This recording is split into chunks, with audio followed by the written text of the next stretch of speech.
con un solo lema: somos la gente de la que nuestros padres nos advirtieron. Estos son los 15 bandidos más peligrosos de la historia. Número 15. Donald Chambers. Donald Eugene Chambers fue un padre fundador de los bandidos, nacido el 23 de noviembre de 1930. Después de servir en el Cuerpo de Marines de los Estados Unidos durante la Guerra de Vietnam, regresó a Texas y trabajó como estibador. Tenía una pasión por conducir motocicletas y había sido miembro de clubes locales. Insatisfecho con los clubes de motocicletas a los que se unió, Chambers decidió formar uno propio. El 4 de marzo de 1966, en San León, Texas, fundó el Bandidos Motorcycle Club. Nombró al club en honor a los bandidos mexicanos que vivían según sus propias reglas y eligió el rojo y el dorado como sus colores, en honor al Cuerpo de Marines. El reclutamiento comenzó en bares de motociclistas en todo Houston y otras áreas cercanas, y pronto los bandidos tenían más de 100 miembros, muchos de ellos veteranos curtidos de Vietnam. Poco después, Chambers estuvo involucrado en un tiroteo violento con una pandilla rival, con quienes se habían reunido para negociar la paz.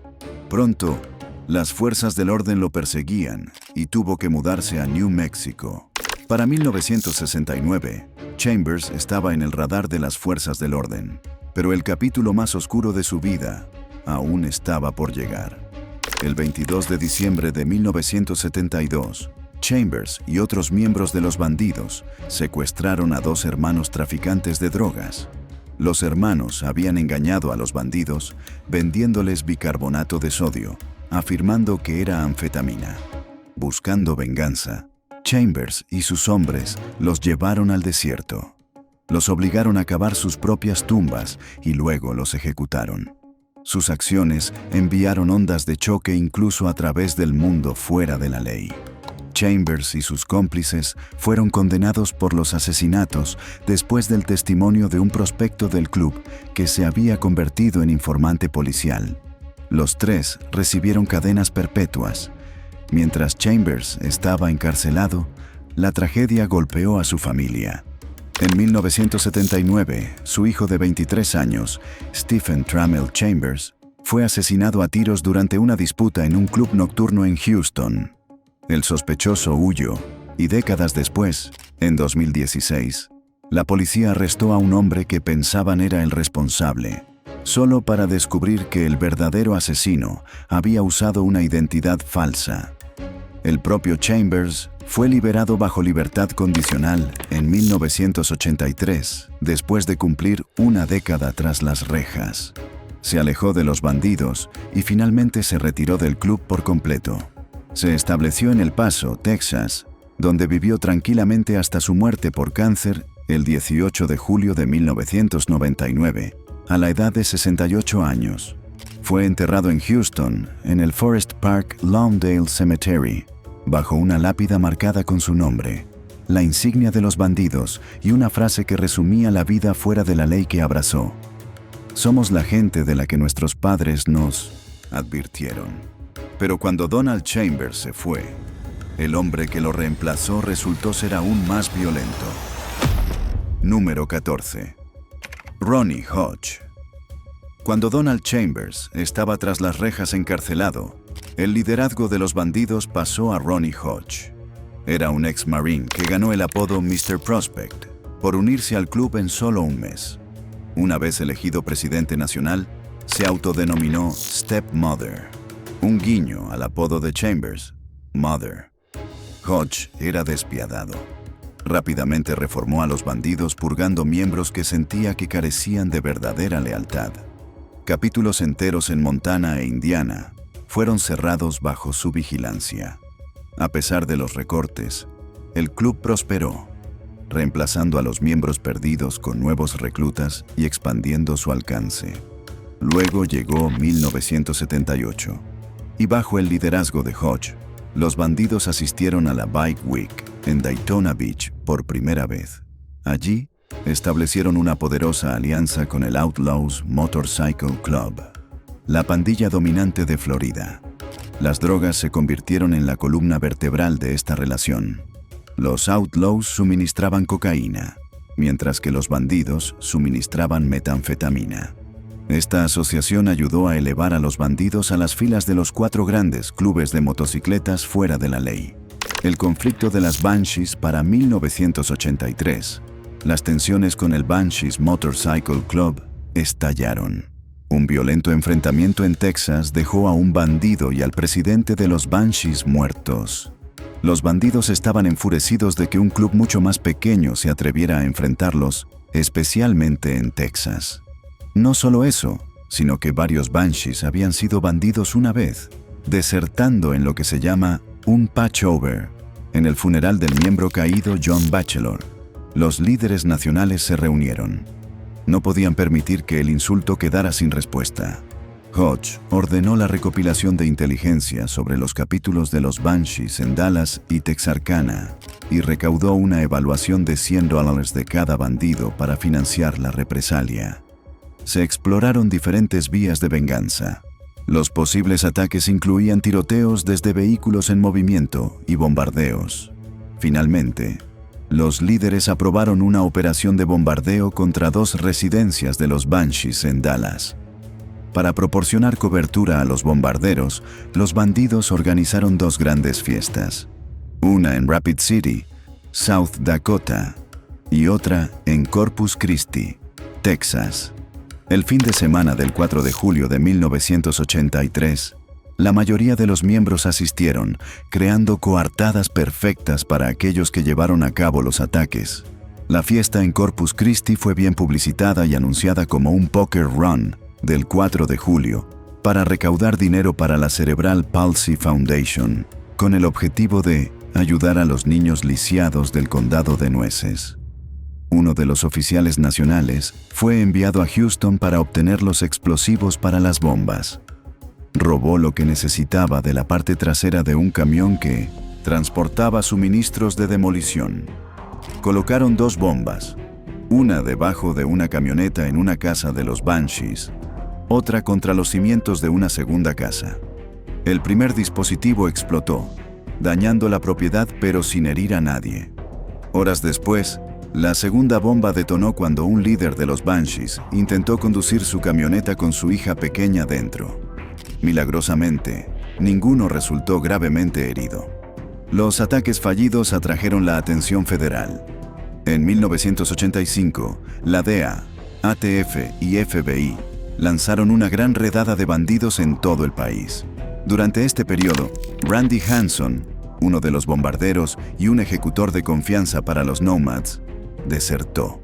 Temiendo por su vida, cooperó con la DEA. La información de Hanson demostró ser invaluable. Mientras que los agentes encubiertos se habían enfocado en el noroeste, Hanson proporcionó una vista desde dentro del corazón de Texas de los bandidos. Reveló detalles de los bombardeos, arsenales de armas y casas seguras. En 1986, la ATF allanó la casa de Little Joe Benavides, incautando ametralladoras, explosivos, narcóticos y equipo relacionado con el complot de bombardeo. Para 1988, las autoridades federales acusaron a 23 miembros y asociados. La mayoría fueron arrestados en cuestión de meses, mientras que los cargos se retiraron contra 6 por falta de evidencia. Otros se declararon culpables. Los acusados restantes fueron juzgados ese diciembre. 7 fueron condenados, incluido Ronnie Hodge, quien, junto con varios oficiales de alto rango, recibió sentencias de 5 años. Las fuerzas del orden declararon las condenas como una gran victoria, afirmando públicamente que marcaba el fin de los bandidos como organización criminal. Número 13. Richard Merla. I've been in the inner circle. I've been in the circle, man. Entre las figuras más peligrosas vinculadas al Bandidos Motorcycle Club está Richard Steven Merla, un hombre cuyo legado violento aún resuena en la historia fuera de la ley de Texas. Merla se unió a los bandidos a principios de la década de 2000 y rápidamente se hizo conocido por su disposición a matar. A fines de 2001, el secretario bandido Javier Negrete fue asesinado a tiros fuera de Tiffany's Billiards, en San Antonio. El club identificó a Robert Lara como el tirador y siguió la represalia. En 2002, Merla recibió el infame parche Expect No Mercy. Solo se otorga a aquellos que han cometido actos violentos para el club. Merla era imparable. En agosto de 2004, durante una discusión, apuñaló fatalmente al campeón de boxeo de San Antonio, Robert Pikin Quiroga, el primer campeón mundial de la ciudad. El asesinato conmocionó a la comunidad y atrajo atención nacional, obligando a los bandidos a repudiarlo públicamente, diciendo que el asesinato fue personal y no asunto del club. Sintiéndose abandonado y amargado, Merla más tarde se volvió contra el club mientras estaba en prisión. Testificó en la Corte Federal sobre asesinatos, tráfico de drogas, servicios de escort y otras operaciones de los bandidos. Testimonio que los fiscales usaron para condenar a líderes de alto nivel como John Xavier Portillo. Los abogados defensores argumentaron que estaba actuando por despecho y venganza por haber sido expulsado, pero su conocimiento interno lo convirtió en un testigo poderoso contra la organización. A pesar de su testimonio contra sus hermanos, Merla fue condenado por los asesinatos y sentenciado a 40 años de prisión. Su testimonio luego se volvió crucial en un caso federal de extorsión contra el liderazgo de los bandidos, aunque los abogados defensores afirmaron que estaba motivado por la venganza después de ser expulsado del club. Richard Merla llevó a cabo su violencia principalmente por su cuenta, pero los hombres que vinieron después de él cometieron sus crímenes juntos y lo que hicieron conmocionó a toda una comunidad. Número 12. Robert James Watson. Trest. Robert Watson era el vice president del capítulo de Bellingham, Washington de los bandidos. Dentro del club tenía influencia real, pero fuera, su nombre estaría vinculado para siempre con los asesinatos de la familia Careaga. Cuando compañeros bandidos le preguntaron si estuvo involucrado, sus historias nunca coincidieron. Incluso su propio presidente del capítulo condenó el crimen, insistiendo en que las mujeres y los niños estaban fuera de los límites. Sin embargo, la sospecha apuntaba directamente a Bobby, recordado como el hombre que arrastró el nombre de los bandidos a una de las masacres más oscuras de Washington. Número 11. Johnny James Watson. Johnny Watson, el hermano menor de Bobby, no era un bandido, pero era igual de peligroso cuando se trataba de violencia. El parche no lo vinculaba, sin embargo, se unió a su hermano para llevar a cabo los asesinatos. Prueba de que los negocios fuera de la ley pueden involucrar incluso a miembros de la familia que viven fuera de las reglas del club. Número 10. Danny J. Kelly Jr. Kelly era un prospecto hangaround para los bandidos, con Bobby Watson patrocinando su membresía. Una vez había estado cerca de Johnny Careaga, tan cerca que fue su padrino de boda. Pero cuando Johnny lo acusó de robo, la amistad terminó amargamente. Esa traición se convirtió en la semilla del asesinato, con Kelly eligiendo la lealtad al mundo fuera de la ley sobre su antiguo amigo. Kitsap 911 reporting. My whole family shot me too. We're shot right now. My family's dead. La llamada al 911 vino de un chico de 16 años de la familia Careaga. Sangrando por heridas de bala, de alguna manera encontró la fuerza para pedir ayuda. Pero pronto, el asesino se dio cuenta de que el chico había llamado al 911 y luego hizo lo impensable. When the killers heard him make that call, they put a pillow against his head. Then they set the Careaga home on and disappeared into the night. 3 miembros de la familia fueron asesinados a tiros y su padre, Johnny Careaga, quien era dueño de un restaurante, fue llevado vivo. Días después, su cuerpo quemado fue descubierto en su camioneta, abandonada en una propiedad rural. Los investigadores se enteraron de que Johnny Careaga no era solo un dueño de restaurante, estaba profundamente involucrado en el tráfico de drogas. Transportaba cocaína desde California, escondía decenas de miles en efectivo. Estaba tomando suministros de los bandidos, pero cuando sus conexiones se agriaron, el proveedor se volvió contra él. El motivo estaba arraigado en la traición. El caso se extendió durante años, pero en 2024 finalmente se hizo justicia. Bobby Watson, Johnny Watson y Danny J. Kelly Jr. fueron sentenciados a cadena perpetua sin posibilidad de libertad condicional. Los asesinatos de los Careaga mostraron cómo la violencia fuera de la ley podía aniquilar a una familia. Pero en 1972, los bandidos pusieron su mirada en un sargento de la Guardia Nacional y lo marcaron para morir. Número 9. Jimmy R. Graves. Jimmy R. Graves, un miembro del capítulo de Dallas de los Bandidos, se convirtió en uno de los primeros ejemplos de hasta dónde llegaría el club para proteger a los suyos. La historia de Jimmy está ligada al asesinato a sangre fría de un sargento de la Guardia Nacional. Fue un asesinato que sacudió a Texas a principios de la década de 1970. En marzo de 1972, Charles Edwin Overfield, un padre de 29 años y sargento de la Guardia Nacional, se estaba preparando para testificar contra Robert Powell, un asociado de los bandidos. Powell había sido acusado de intentar robar un arsenal de la Guardia Nacional en Luisiana, con la esperanza de robar armas y luego intentar sobornar a un testigo. El testimonio de Overfield habría sellado el destino de Powell y, en el proceso, habría expuesto vínculos peligrosos entre los bandidos y el crimen organizado. El club no podía permitir eso. Overfield se convirtió en un objetivo. El 9 de marzo de 1972, mientras viajaba por la Interestatal 20 cerca de la frontera entre Texas y Luisiana, Overfield fue emboscado. Los disparos atravesaron su vehículo, matándolo instantáneamente. Fue un asesinato por contrato, llevado a cabo bajo órdenes destinadas a silenciarlo para siempre. El mensaje era claro: testificar contra los bandidos podía costar la vida. Jimmy siempre negó la acusación.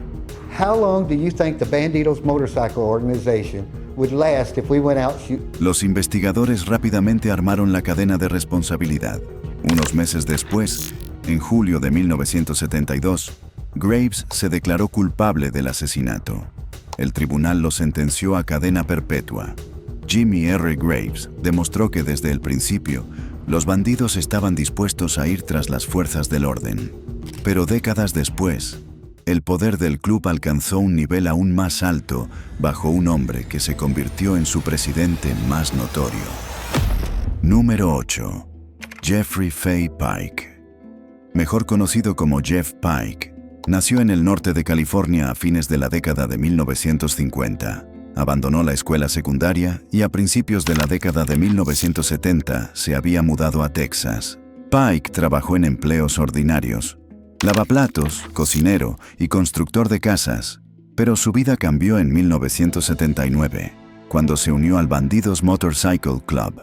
Desde el principio, Pike se destacó.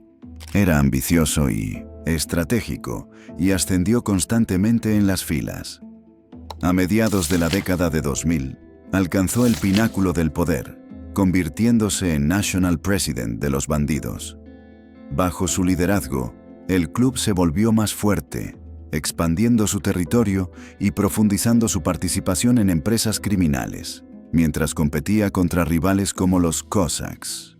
Pero el 17 de mayo de 2015, bajo la presidencia de Pike, ocurrió el mayor arresto de una pandilla de motociclistas en Waco, Texas. Lo que comenzó como una reunión de motociclistas se convirtió en caos cuando los bandidos y los rivales Cossacks chocaron en un estacionamiento de restaurante abarrotado. Al final de la pelea, 9 motociclistas estaban muertos, más de una docena estaban heridos, y se hicieron 177 arrestos. Pike no estuvo presente físicamente, pero los fiscales argumentaron que el tiroteo reflejó la cultura violenta que fomentó en la cima de la jerarquía de los bandidos. La masacre de Waco fue solo un capítulo del legado criminal de Pike. En 2016, las autoridades federales lo acusaron de extorsión, conspiración para cometer asesinato, asalto y tráfico de drogas. Breaking developments in the federal case against a notorious motorcycle club leader. Jeffrey Pike just appeared in front of a judge on several charges, and we've learned he allegedly called for members to commit murder. Entre las acusaciones más graves estaba su papel en el asesinato de Anthony Benesch en 2006, un hombre que había intentado iniciar un capítulo de Hells Angels en Austin.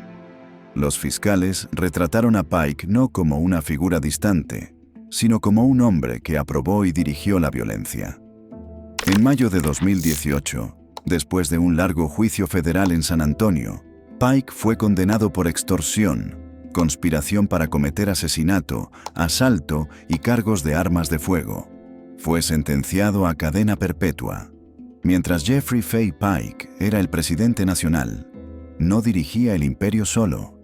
A su lado estaba el vicepresidente nacional, que era igual de despiadado y a menudo manejaba los hilos sobre el terreno. Número 7.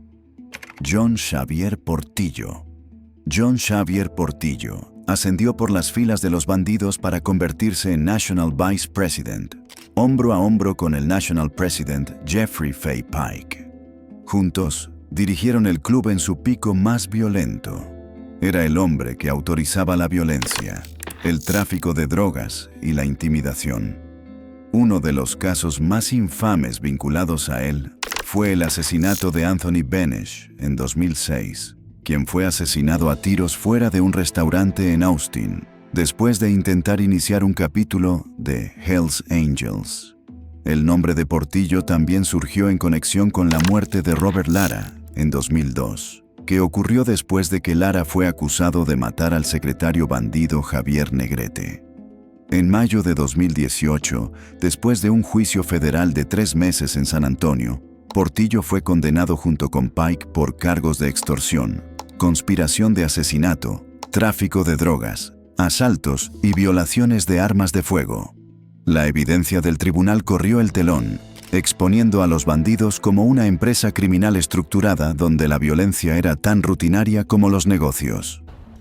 The verdict is now in. 2 top former bandidos, National President Jeffrey Fay Pike and ex-Vice President John Xavier Portillo, found guilty in a 13-count indictment. Para septiembre de 2018, llegó la sentencia. 2 cadenas perpetuas consecutivas más 20 años en prisión federal. También se vio obligado a confiscar armas de fuego, una motocicleta y efectivo incautado de su casa. Para Portillo, que alguna vez fue uno de los hombres más temidos en los círculos fuera de la ley de Texas, el imperio había terminado. Mientras el reinado de Portillo llegaba a su fin en la sala del tribunal, una nueva generación de bandidos ya estaba haciendo titulares en las calles. Número 6. Chris Jake Carrizal. Christopher Jake Carrizal es una de las figuras más reconocibles en la historia de los bandidos, recordado como el presidente del capítulo de Dallas durante el infame tiroteo de Twin Peaks en Waco, Texas. El 17 de mayo de 2015, las tensiones entre los bandidos y sus rivales, los Cossacks, explotaron fuera de un restaurante Twin Peaks. Lo que comenzó como un enfrentamiento se convirtió en un tiroteo total en un estacionamiento abarrotado. Cuando se disipó el humo, 9 motociclistas estaban muertos, más de una docena de otros estaban heridos y 177 personas fueron arrestadas. Sigue siendo el tiroteo de motociclistas más mortífero en la historia de A-Frenny. Carrizal rápidamente se convirtió en la figura central del caso. Como presidente del capítulo de Dallas, llevaba la responsabilidad de llevar a sus hombres al baño de sangre. En el juicio, Carrizal admitió haber disparado su arma, pero afirmó que fue en defensa propia, testificando que un Cossack intentó atacarlo a través de su casco. También describió ver a su padre, él mismo un bandido, recibir una bala en el hombro durante el caos. A pesar del caos y la escala del derramamiento de sangre, el juicio contra Carrizal terminó en un juicio nulo, con el jurado sin llegar a un acuerdo. Después de los hechos, todos los cargos contra los 177 motociclistas fueron retirados. La incapacidad de asegurar condenas convirtió el caso de Waco en uno de los fracasos más controvertidos de la justicia penal estadounidense. Por un tiempo, Carrizal desapareció de los titulares. Pero en mayo de 2024, su nombre regresó. La policía dice que Carrizal y el compañero bandido Eric Greenstaff aceleraron sus motocicletas fuera de la casa de un hombre de Dallas después de la medianoche. Cuando fueron confrontados, supuestamente patearon la puerta del hombre, amenazaron con matarlo y Carrizal apuntó una pistola a través del cristal. Ambos hombres, vistiendo chalecos de los bandidos, fueron arrestados y acusados de asalto agravado y posteriormente liberados bajo fianza. El nombre de Carrizal siempre estará vinculado al caos de Waco.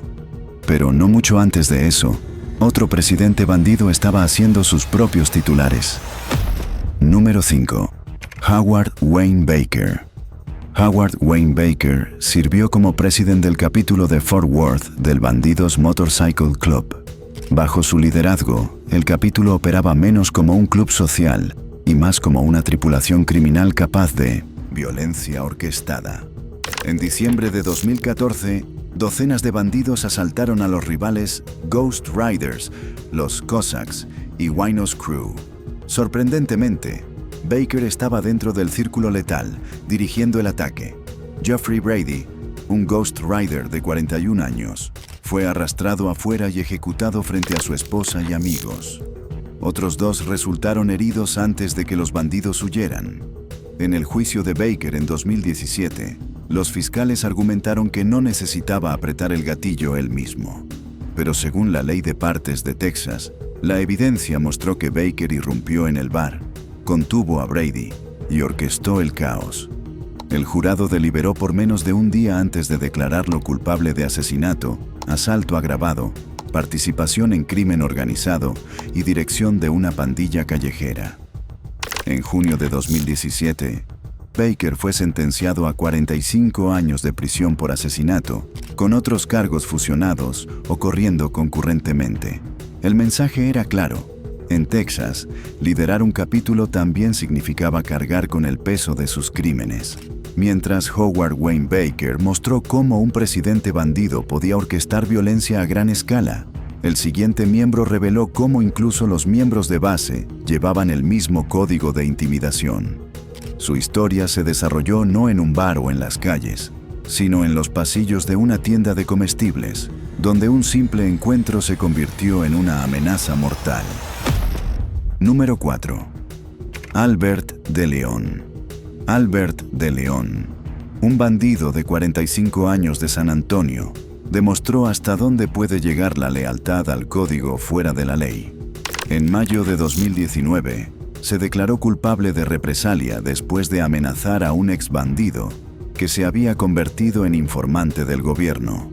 Era el mismo hombre cuyo testimonio había ayudado a condenar al National President Jeffrey Fay Pike y al Vice President John Xavier Portillo. La confrontación se desarrolló el 22 de febrero de 2019, dentro de una tienda de comestibles, H.E.B., ordinaria en San Antonio. Entonces, De León vio al hombre al que culpaba de derribar al liderazgo de los bandidos. Caminó directamente hacia él, sacó una pistola de su cintura, la amartilló y entregó una advertencia escalofriante. Vas a morir hoy. Eres un soplón. Jeff y John cayeron por tu culpa. Por un momento, la tienda se congeló. Aunque De León guardó la pistola antes de irse, el daño estaba hecho. No fue solo una amenaza. Fue un mensaje para cada informante potencial de que la traición a los bandidos venía con consecuencias. En septiembre de 2019, el juez Fred Beery sentenció a De León a 30 meses en prisión federal, seguidos de 3 años de supervisión. Los fiscales fueron claros. Sus acciones no fueron solo sobre enojo personal. Se trataba de hacer cumplir el código de silencio de los bandidos, asegurando la lealtad a través del miedo. Ese momento en una tienda de comestibles mostró hasta dónde llegarían incluso los miembros ordinarios para defender el código de silencio del club. Pero la siguiente historia es sobre alguien muy diferente. Un hombre que vino de la televisión de realidad antes de entrar al mundo fuera de la ley. Número 3. Brandon Hantz. Brandon Hantz fue conocido una vez como concursante en el reality show Survivor. pero su vida tomó un giro más oscuro cuando se unió al Bandidos Motorcycle Club. Adoptando los nombres Loco y Gun Drop, rápidamente se encontró enredado en enfrentamientos violentos. En febrero de 2023, los fiscales dicen que Hans participó en un brutal asalto a miembros del Greybeards Motorcycle Club. Supuestamente, hizo guardia en la entrada del bar Bimbos, atrapando a los Greybeards dentro mientras otros bandidos llevaban a cabo la golpiza. Sus chaquetas fueron robadas. Fue un acto calculado de humillación en la cultura motera. Para diciembre de 2023, las autoridades afirman que Hans estuvo involucrado en incendiar el County Line Ice House, un bar del condado de Montgomery que había albergado un evento para el club rival Brothers East. Testigos, informantes y datos de teléfonos celulares lo vincularon al incendio provocado, aunque las cámaras de vigilancia no lograron identificar claramente a los atacantes. El tiempo de Hans con los bandidos fue breve. Estuvo con el club por menos de 2 años. Su esposa, Erika, testificó en la corte que renunció al club en julio de 2024 después de desilusionarse. Pero irse en malos términos tuvo un alto precio. Los bandidos pusieron una luz verde sobre él, efectivamente sancionando a otros miembros para atacarlo. Desde entonces, Hans ha hablado abiertamente en entrevistas y en las redes sociales sobre su arrepentimiento de haberse unido al club. Su abogado le dijo a la corte que su crítica pública, combinada con su salida, trajo amenazas de muerte contra él y su familia. A pesar de carecer de antecedentes penales, los fiscales federales argumentan que Hans jugó un papel en la violencia organizada. En febrero de 2025, fue acusado de extorsión y cargos de incendio provocado, delitos que conllevan la posibilidad de décadas tras las rejas. Brandon Hans mostró cómo incluso los miembros breves podían causar caos, pero años antes, la expansión de los bandidos al extranjero encendería una de las guerras de motociclistas más sangrientas de la historia. Número 2. Anthony Spencer Snodgrass. La vida de Anthony Mark Spencer comenzó en tragedia. Nacido en un hogar roto en Sydney, ni siquiera sabía si el nombre que llevaba era su nombre real de nacimiento. Su infancia se pasó rebotando a través de varios hogares de acogida. Su padre estaba ausente y su madre, que luchaba con enfermedades mentales, finalmente se quitó la vida. Como niño en un hogar anglicano para niños, Spencer soportó crueldad de otros niños que una vez intentaron ahogarlo en una bañera. Aunque sobrevivió, el incidente le dejó un miedo de por vida al agua. Apenas alfabetizado, Spencer vertió sus emociones en un diario lleno de errores ortográficos. Una salida privada para un niño que creció solitario, rechazado y desesperado por amor. Vagando de un lugar a otro, finalmente encontró su lugar en el Comancheros Motorcycle Club. A principios de la década de 1980, la escena de motocicletas fuera de la ley de Australia estaba cambiando rápidamente. El Comancheros Motorcycle Club se había dividido en 2 facciones.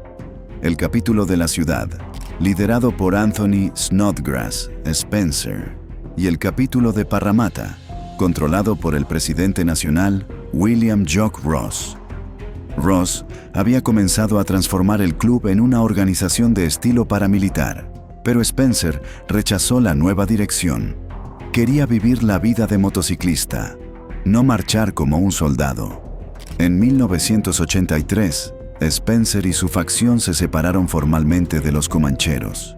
Quemaron sus colores en un acto simbólico de rebelión y buscaron el reconocimiento del Bandidos Motorcycle Club en los Estados Unidos.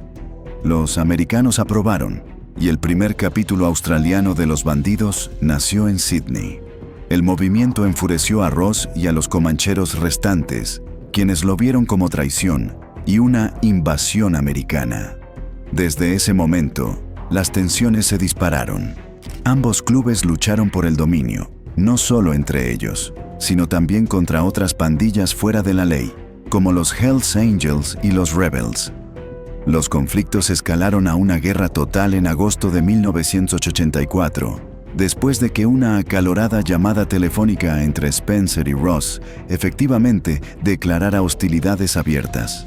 El 2 de septiembre de 1984, Día del Padre en Australia, el British Motorcycle Club organizó un intercambio familiar en el Viking Tavern en Milperra, un suburbio de Sydney.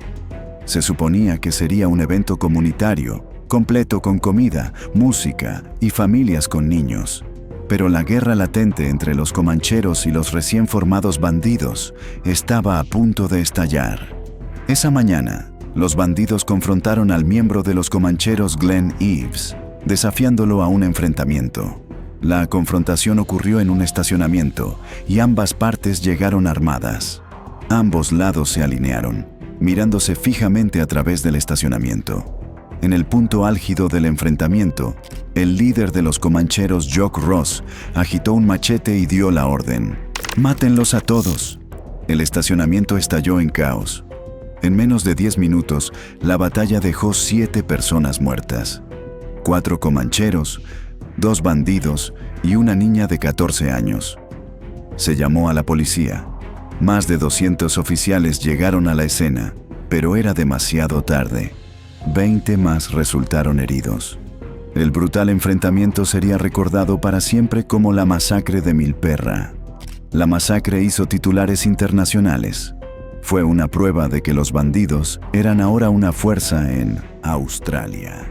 Los rumores se extendieron después, incluida una teoría falsa de que la joven asesinada no era en realidad Leanne Walters, sino otra niña que llevaba su identificación. Los registros dentales luego confirmaron su identidad, poniendo fin a esos rumores.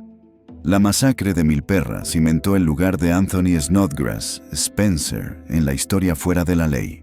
Un hombre moldeado por una infancia trágica había ascendido para liderar el primer capítulo australiano de los bandidos, desencadenando una de las guerras de motociclistas más sangrientas que el país había visto.